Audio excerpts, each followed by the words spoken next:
Welcome to Kenton's videos. Enjoy the video. You start by confirming the scanner model and interface so you pick the correct drivers and cables. Plug in power or insert charged batteries. Make sure the host PC is on and unlocked.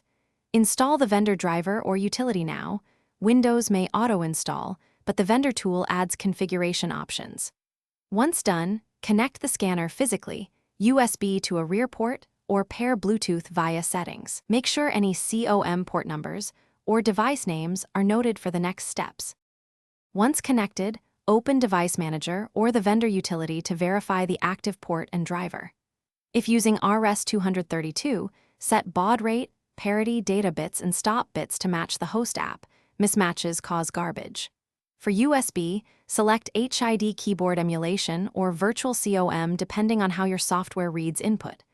Use the utility to set barcode prefix, suffix, and symbology enablement so scan data arrives formatted.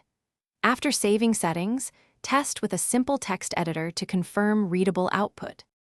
You finish by testing scans directly into the target application while ensuring the cursor is focused in the correct field. If data is missing or truncated, reopen the vendor utility and enable needed symbologies, adjust prefix/suffix, then retest. If the scanner shows no connection, try a different USB port, replace cables, power cycle the device, and update or reinstall drivers. One key troubleshooting tip: verify COM or device name conflicts in Device Manager, because incorrect port assignment is a common silent failure. Thanks for watching. Consider subscribing if we helped you.